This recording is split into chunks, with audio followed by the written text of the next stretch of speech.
Well, thanks, Carrie, and sorry for those of you that's probably left some of you with some rather difficult images that you might need to be working through. So anyway, I'll try and take your mind off of that. So yes, the art and science of developing healthy teams.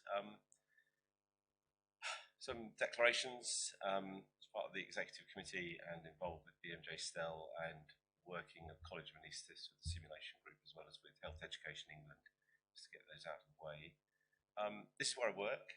Clinically, I'm an anaesthetist in Nottingham University Hospitals. I've worked predominantly at Queen's Medical Centre campus, the building on the left, but it's the organisation works across 2 sites, quite a large organisation.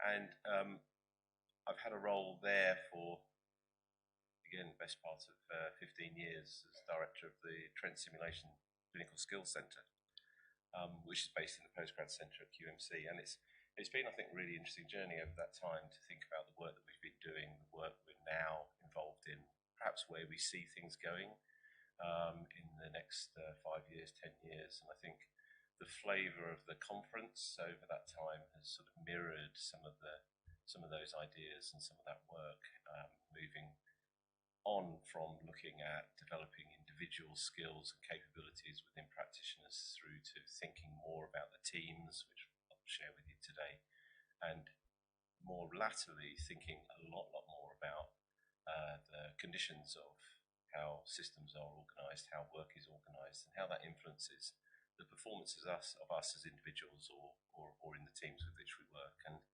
some of that will perhaps come out in the talk. So what's a healthy team? What's an unhealthy team? And I think it's quite interesting to think about this. I think Lencioni is certainly one of the authors who's written various texts, etc., about the dysfunctions of a team when teamwork isn't going well, what that looks like, what it feels like.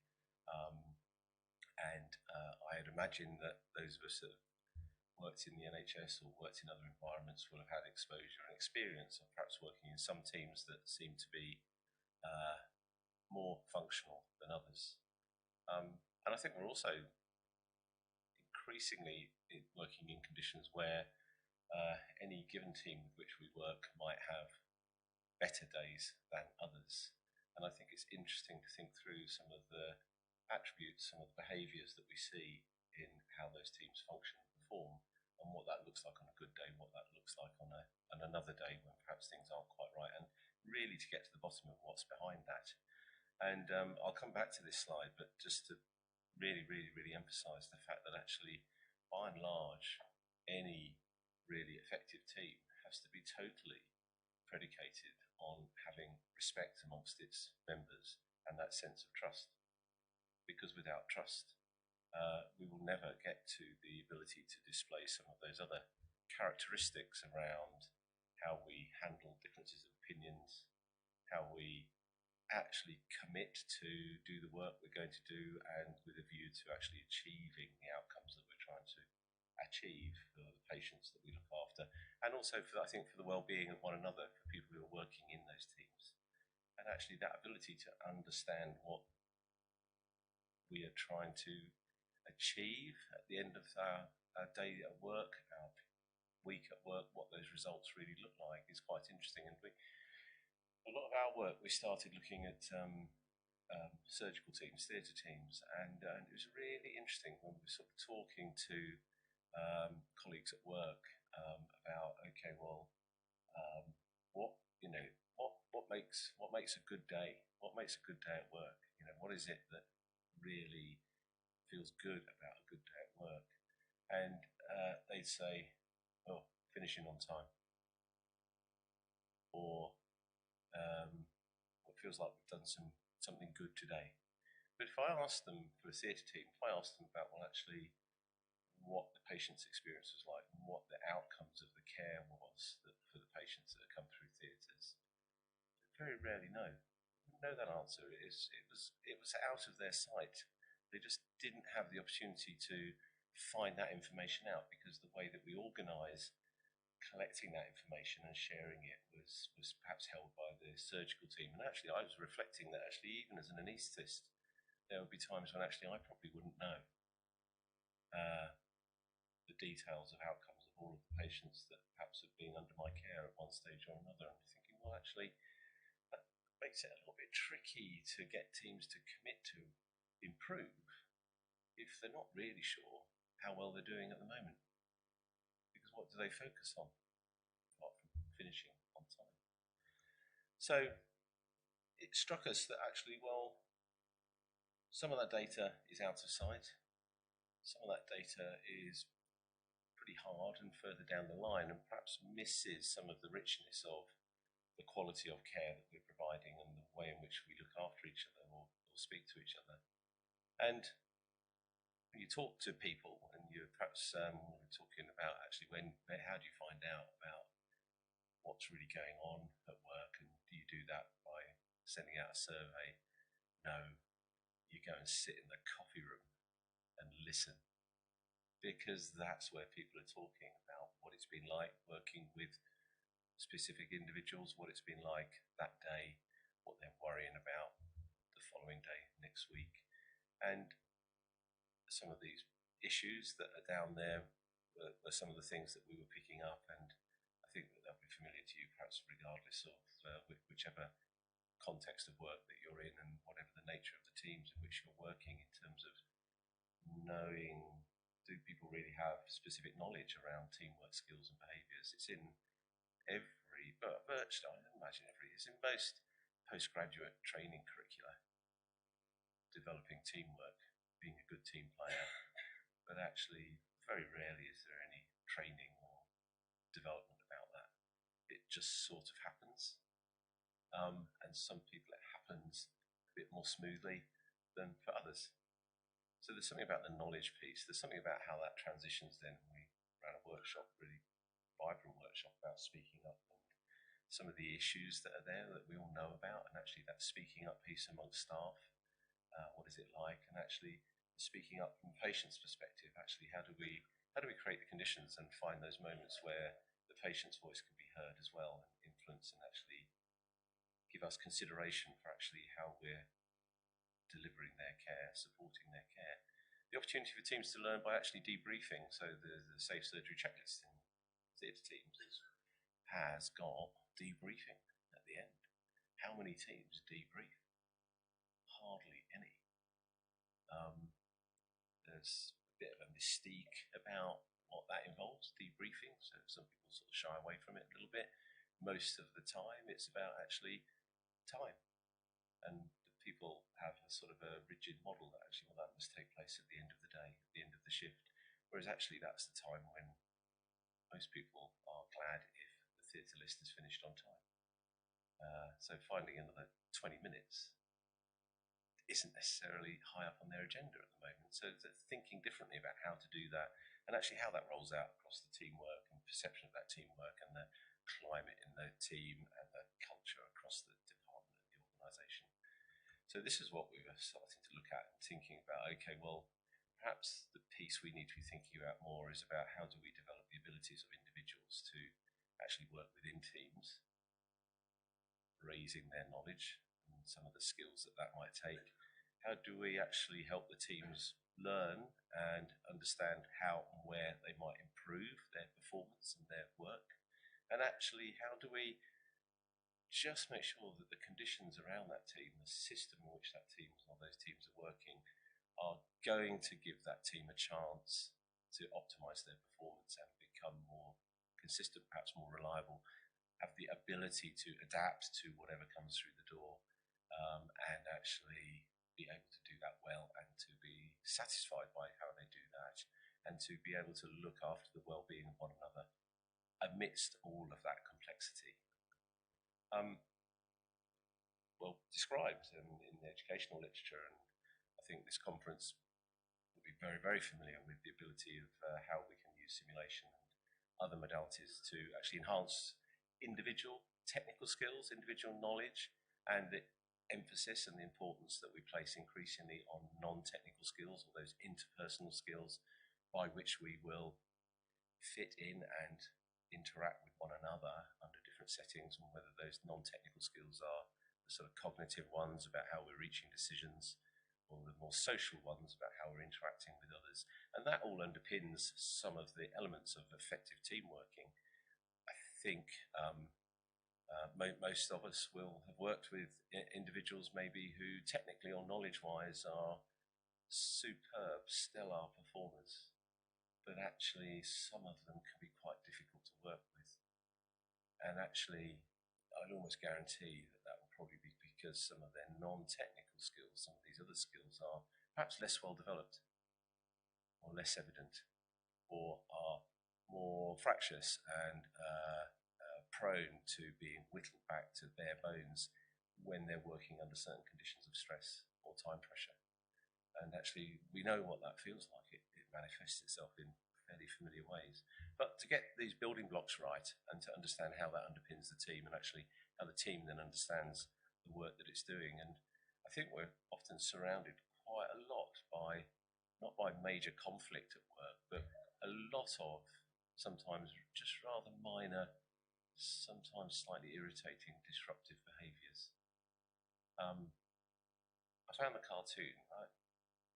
I put it up. I had to put it on there because it's going to remind me to tell a story. So last year I started teaching on a new module in the medical school called Risky Business, and it's about thinking about error and harm and what the role of the doctor is in that, and how to think about perhaps developing an awareness, more hazard awareness, of actually being able to be less prone to being caught out by certain circumstances. And anyway, so I was teaching this, and I realised actually that it was a group of first year students. So they hadn't really had very much clinical exposure at all. And anyway, so I walked in for the start of the first day of this 4 days module, and feeling quite sort of pleased, got it off the ground. And group of students in front of me, around about 20 students, sat in their desks, still at sixth form really. And before I had said a word, girl on the front row said, "Yes." She said, "Am I going to find this interesting?" Oh, okay. I said, right, okay, yeah, deal with that. So I tried not to leak out the emotion that I was feeling at that time. I said, "Oh, that's a really interesting question. Thank you very much for that." I said, "I think you might be asking the wrong person," as I wrote it, because I find it interesting. And some of the other students were sort of sniggering and giggling, and I'm sure perhaps she's prone to ask direct questions like that. I don't know. And we got sort of halfway through the day, going off for a break, and as she was leaving the room, I said, "How am I getting on?" And she said, "Yeah, it's not bad really." I thought, "Oh, maybe that's high praise, I don't know." Whew, feedback. Anyway, so minor disruptive behaviours, though, I think they sort of surround us all the time, don't they? You know, the person that was always tending to be a bit late, or running behind, or a bit too busy to read or prepare for a meeting or prepare for a piece of work. And you know, we're all prone to it. It happens to us all. I wrote this out. I thought, actually, this is about me. This is my CV. I thought, oh, blimey, must do better. The idea of the person that will stick rigidly to rules. What is it like working with that person? That's not my job. Oh, that's okay. Need a little bit of flexibility, maybe. Oh, no. So I can quote my job description. It's not in it. Right, okay.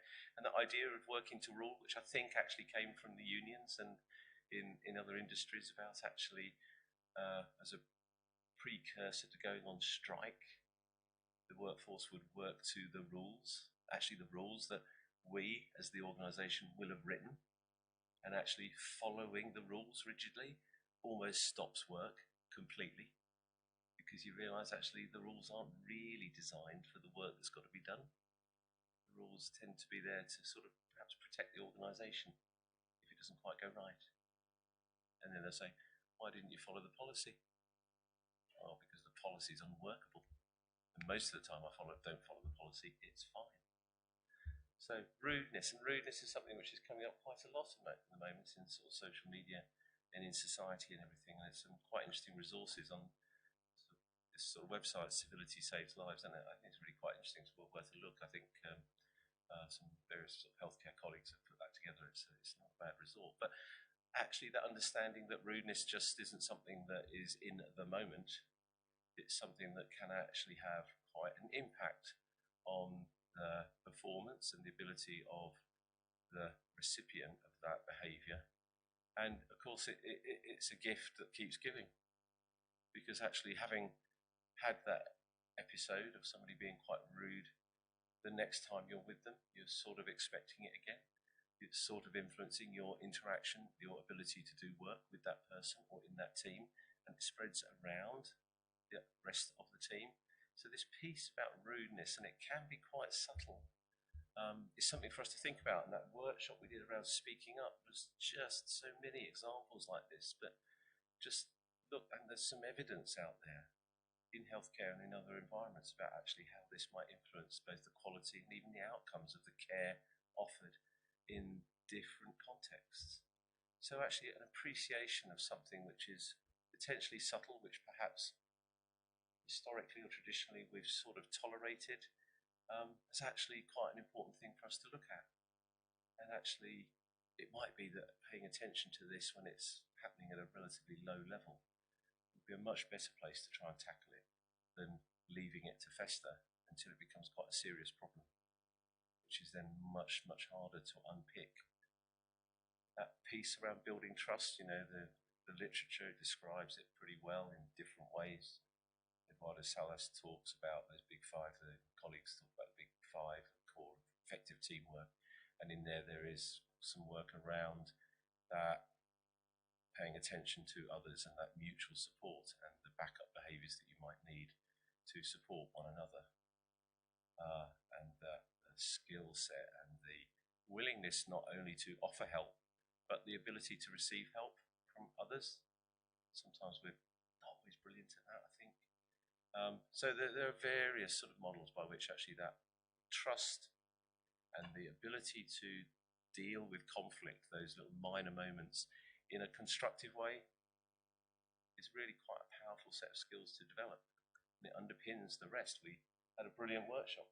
Carrie was, Ross in the audience, with really, really brilliant workshop around this piece around speaking up and listening up and thinking about actually, well, how and where do we support the staff voice? How and where do we support the patient voice in our interactions? And from a sort of just a day-to-day practice, there's so much for us to learn and to be consistent about, right up to the rather more rigid and perhaps more formal mechanisms that might exist. But that ability of actually, well, probably just teaching somebody some skills to do it isn't quite enough. So having that capability probably isn't quite enough. And we were discussing offline about, well, actually not just the motivation and actually the reason for wanting to do that, but actually having the opportunity to do it, and what are the conditions that we need to put in place such that opportunity arises and can be offered in a more psychologically safe manner, I guess. And it's interesting, isn't it? We do simulation, we talk about psychological safety quite a bit in our simulation exercises, about not wanting to distress or raise anxiety in the learners who are going through it, but actually then we go back to the work setting, and sometimes we perhaps don't quite address it in the work setting. So there's some really sort of transferable stuff for us to be thinking about. I think actually if you look at teams, and actually we asked people about what makes up important things in teamwork, it'd be about leadership. It's all about leadership. Everyone has to have leadership. There's non-technical skill sets that were described. You know, the anaesthetists started with anaesthetic ones, and surgeons gradually followed, and they rewrote them slightly to suit work done by surgeons rather than by anaesthetists, and that's entirely appropriate. But very important to have one about leadership in there. But actually I think there's perhaps something missing about followership, and that piece of actually, well, how do you fit into teams, and actually what does that look like, and how do we flex those attributes of leadership and followership to the circumstances, to the context in which we're facing. So we started looking in Nottingham around a team training program that might start to pick up on some of these issues, and initially in theatres, and we really wanted to try and establish an evidence-based program that would actually look at some of those behaviours and skill sets and think about how we could start to embed them in practice, and actually using it also as a vehicle to help promote awareness amongst theatre staff of systems thinking, human factors, about understanding their interactions with the environment and the equipment around them and the policies and protocols that they were following, and getting that piece into their language, trying to encourage those who are more in clinical management positions to similarly consider some of the feedback that they might be getting from teams, which would be more around the system of care in which they're working rather than just about the team in which they're working. And so we adapted the team steps model and promoted this as an NUH Teams program, and started to introduce the language really around what some of these terms around leadership and around distributed leadership or situational leadership amongst all of the theatre team, it not just being about the most senior person there on the day, and about the concepts of situation monitoring or developing that shared mental model, which is so important amongst teams to understand where things are at and make sure that amongst that team they're pretty much facing the same direction at the same time, thinking about elements of mutual support, which includes aspects of speaking up, backup behaviours and communication, thinking about, well, actually, what are the effective communication tools that you can use. And the program, the Team Steps program, we're adapting resources, but actually it's well established, and it talks about the numerous barriers that get in the way of teams working together effectively, and most of those would have applied to us. I think they would apply to any of us under different circumstances, but the opportunity to introduce some tools and some techniques, I guess, for teams and people working within teams to address some of these issues, and to do it in a context which was important for them in their work setting, not as a one-size-fits-all, but to think about actually a day case team might want to look at this quite differently or concentrate on a different area of improvement from maybe a cardiac surgery team. But actually in here there were some models of actually how to improve the way in which they worked and how they looked after each other. And there have been a couple of teams that have really engaged with this quite thoroughly, and their way in which they're working now is really quite different from a year ago, and they're able to recognise that in themselves. So how did we know? We said, well, actually, perhaps one of the things we ought to start looking at is having a think about, are we promoting and developing some of the knowledge around some of the safety skills and behaviours? We can't make assumptions. If actually you go in and watch a team work and actually you see some behaviours, some aspects of the way in which they're working, and it perhaps doesn't meet what you're expecting, well, actually, do the team members actually understand what some of these skills and behaviours are, which really we would need to have in place to help support them actually putting it into practice and then developing it further in practice and understanding how to improve it. And we've been sort of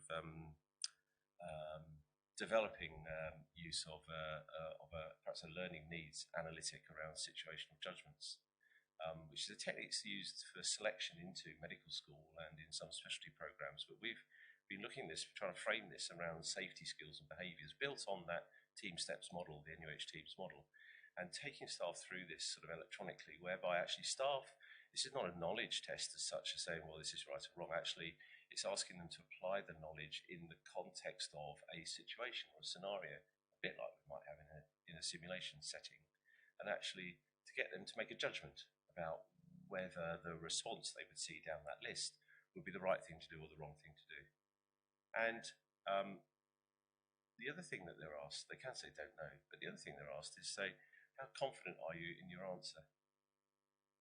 Which is something which I hadn't come across before, and I thought, that's interesting. What does this tell us? What does this add to our assessment of their learning needs? And actually, the tool that we're working on is actually, which has been used in other industries, and so this is, I think, the early days for trying to get it into a healthcare context.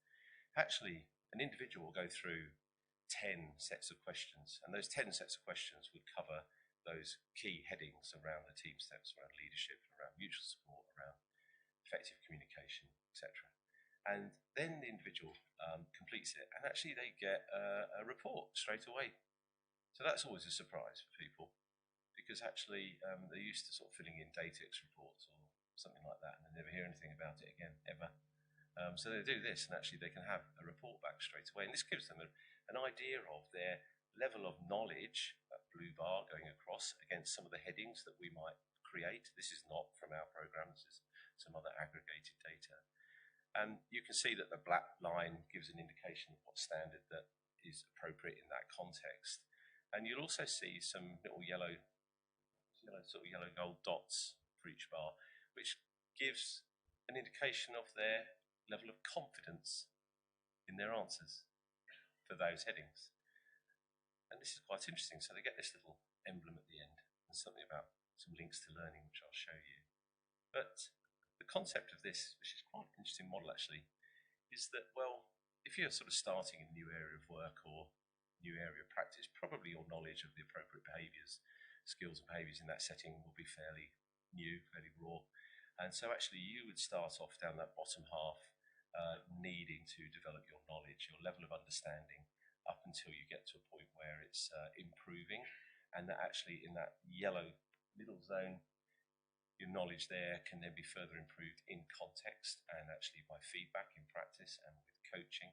And actually then the ability to embed it in practice comes once you've developed those knowledge, areas of knowledge, and actually then you can really do the improvement in their confidence that they're doing the right thing just through that feedback and coaching model, a bit like we were doing day-to-day practice. So it's actually, it gives you a model of where you are on that scale. Of course, the interesting thing is that you might identify some people in the team that have got really good knowledge and they're pretty confident, but actually they're in a role that you might not have considered them being a champion or a role model for others. Might be around some of the support workers who see it all in teams, and actually they really know what the right thing is to do.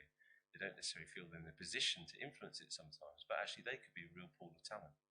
So it gives us an idea of actually, well, these might be really good people to develop as coaches and support their colleagues in practice. The other thing, which is quite interesting, is that actually occasionally you might pick up some people, as if you're familiar with this, you might pick up some people whose knowledge isn't particularly good, but they're really confident in their answers. Now, if you have individuals that are sort of straying into that area and they are in influential positions within teams, they perhaps worked in the team or that area of practice for 10 years, 20 years, they're in a position where they could quite easily influence the behaviour of other people in the team, especially those who are less experienced. And actually, so they might need a different conversation. Now, depending on what sector you're in, if you're in the banking sector, there will probably one conversation and then they'll be sacked. We don't do that in public health, in public sector, do we? We don't do that in the NHS. But actually, it creates the opportunity to have a conversation about why they answered the questions in the way they did. So it enables us to have that conversation, that learning conversation with them based on some evidence. So all of these answers are evidence-based. The other thing it does is it gives the individuals an opportunity to go and do some reading or access some other learning, whether through videos or through sort of classroom techniques, which is targeted to their needs. So it gives them that individual profile that actually they can then go and take to their appraiser or their manager, say actually, well, look, I really want to look into what is building relationships bit. Actually, I didn't do terribly well on that, and I need to go and have a look at that. And actually, this has told me actually there's a couple of resources that I could access, and I've got that in this letter. So actually now, really then the conversation with that person is, okay, have they got the motivation and commitment to go and do that? Because actually, if they go away and start looking at that and taking it on board and discussing it with their colleagues, that's a really healthy approach. If they say, actually, I'm not bothered with that, thanks very much, that's a different conversation. Because actually we need to think, well, what's underlying that? What is it that's stopping you, that you're anxious about, that you're not going to access some of that? Across the service, you'll get a profile. It was starting to give us a profile. These aren't real names, by the way.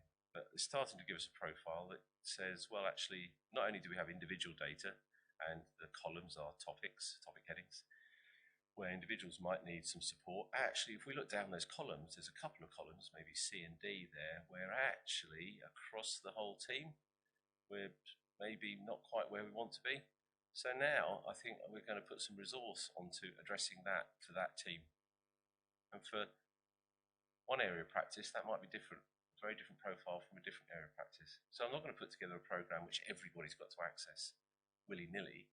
I'm going to put together elements of a program or support in practice where we can look at individual areas for specific teams.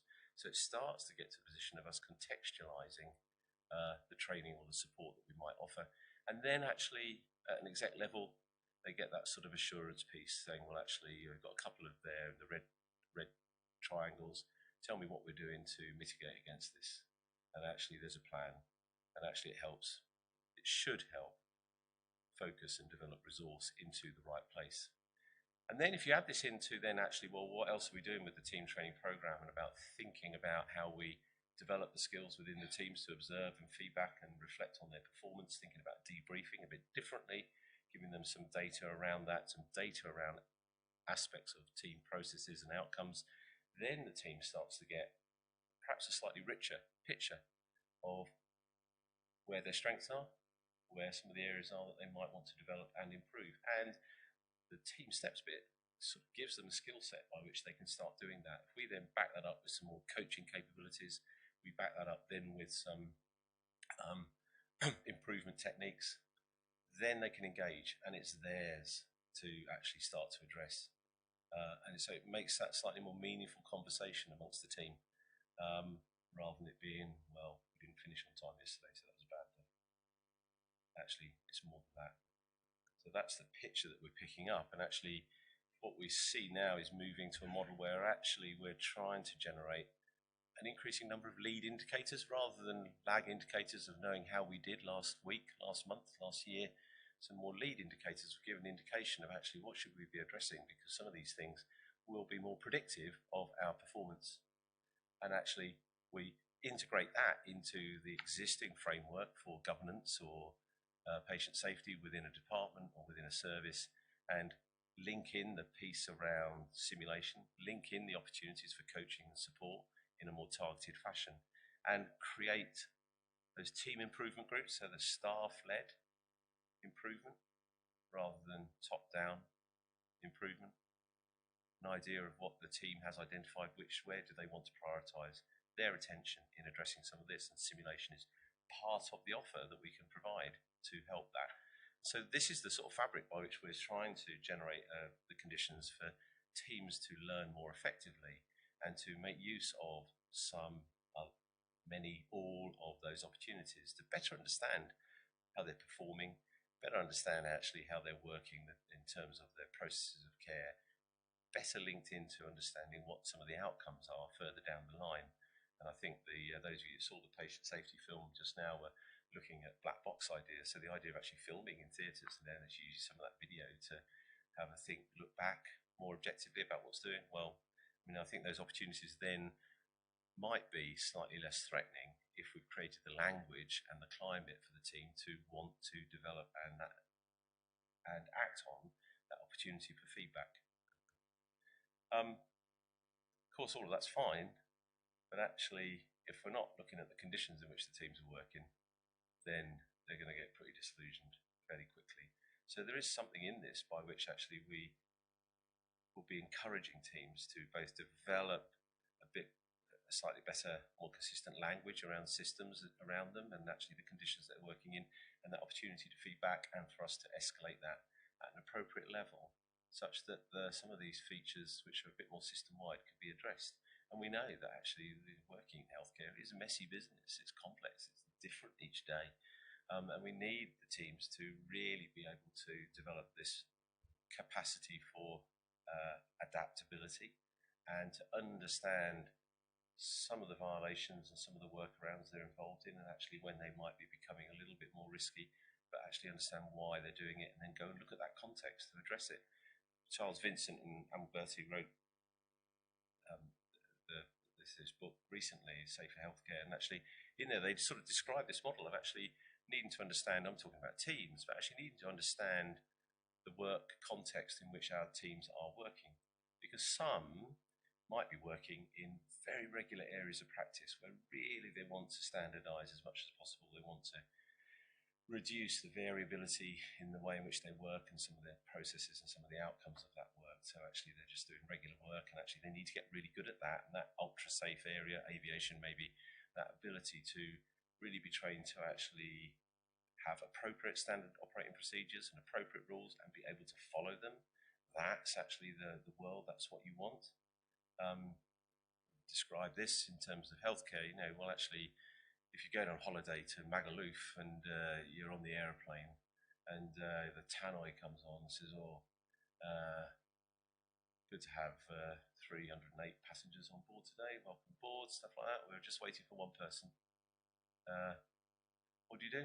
Well, you wait. If we're very lucky, they'll keep the air conditioning on. And that's fine. You might get a glass of water, but you wait. If that was NHS Air, you'd have gone. You'd have gone probably before all 308 people have got on. You might not have both pilots on. It'll probably be the junior person who's flying. As Al Ross, I'll steal one of his lines, but he can ring the senior person at any time he wants to. It'll be fine. And you're not quite sure where you're going because they haven't plotted the route yet. And they might have enough fuel. But apart from that, we're fine. We'll crack on because that's what we do. So we're not really ultra safe, are we? Sometimes we're down at that other end with the deep sea trawler people, where we really need to be ultra adaptive and we need to deal with circumstances where there isn't really a rule book. The deep sea trawler people don't go out necessarily with a rule book and say, actually, well, the weather's looking bad. We're going up and down 40 feet waves. I'll just get the manual out and see what we should do. Their work is about adapting and about coping, and success is measured by coming back alive and hopefully with some fish to sell. So actually they work very differently and they have those abilities to actually understand that is the nature of their work. Probably the healthcare piece that most of us are familiar with is that bit in the middle where actually we know what the work's going to be, but we need to adapt. We need to cope with the fact that it's not going to be exactly the same each day and every day. And so that's the skill we need. We know that harm is becoming a bit of a public health agenda, actually. So we need to be smarter about actually how we link in and address some of this on a system-wide basis. We know that we do workarounds all the time. We need to understand them better. This is my picnic at lunch last week. I was in theatre. Put it right next to the area which obviously says no food here. But actually, if you're working all day on a list and you're on your own and no breaks, we know that actually not having a break is bad. Oh, dilemma. So these sort of things go on around us all the time. So the systems and how that influences the way in which we work as individuals is really important. And I think this gives us that true appreciation of teams and teamwork and actually the nature in which there is some science to it and some art to it.